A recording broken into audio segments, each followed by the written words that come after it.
حضور صلی اللہ علیہ وسلم سے جانوروں کی محبت۔ حافظ ابن کثیر نے اپنی کتاب البدایہ والنہایہ میں لکھا ہے کہ حضور صلی اللہ علیہ وسلم کے پاس ایک گدھا تھا جس پر بیٹھ کر آپ صلی اللہ علیہ وسلم سواری کیے تھے۔ اس وقت گدھے پر سواری کرنا کوئی برا نہیں سمجھا جاتا تھا۔ حضور صلی اللہ علیہ وسلم کے اس گدھے کا نام یافور تھا۔ اس کی بڑی عجیب کہانی ہے۔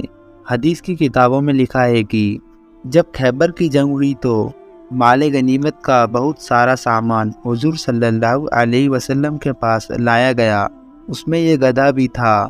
جب سارا مال صحابہ اکرام میں تقسیم ہو رہا تھا تو یہ گدھا آگے بڑھ کر حضور صلی اللہ علیہ وسلم کے پاس آ کر کھڑا ہو گیا اور اپنی زبان میں حضور صلی اللہ علیہ وسلم سے کہنے لگا کہ اے اللہ کے رسول، میں اس نسل سے ہوں کہ جس پر نبیوں نے سواری کی ہے۔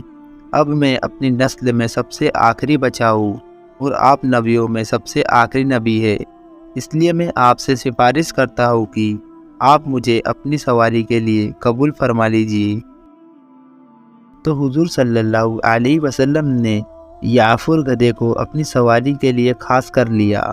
سیرت کی کتابوں میں اس گدھے کے بارے میں لکھا ہوا ہے کہ کبھی اگر حضور صلی اللہ علیہ وسلم کے پاس کوئی صحابی نہ ہوتے اور یافور کو حکم دیتے کہ اے یافور، جاؤ اور ابو بکر کو بلا لاؤ، یا عمر کو بلا لاؤ، یا فلاں صحابی کو بلا لاؤ، تو یافور پھر دوڑتا ہوا ان صحابی کے دروازے پر ایک دھکا دیتا۔ وہاں صحابی باہر نکلتے، سامنے یافور کو کھڑا دیکھ کر سمجھ جاتے کہ حضور کا بلاوا آیا ہے، اور پھر وہ صحابی جلدی سے بارگاہ رسالت میں تشریف لاتے ہیں۔ یہ یافور گدھا حضور صلی اللہ علیہ وسلم سے اتنی زیادہ محبت کرتا تھا کہ جس دن آپ کی وفات ہوئی تو یافور کو جیسے ہی خبر ہوئی تو وہ دوڑتا ہوا حضور صلی اللہ علیہ وسلم کے کمرے میں آیا اور حضور صلی اللہ علیہ وسلم کے جسم مبارک کو دیکھ کر رونے لگا، اور پھر واپس لوٹ کر مدینے کی گلیوں میں تیز تیز چلاتا ہوا دوڑنے لگا۔ پورا دن دوڑتا رہا، آخر ایک کنویں میں کود کر اپنی جان دے دی۔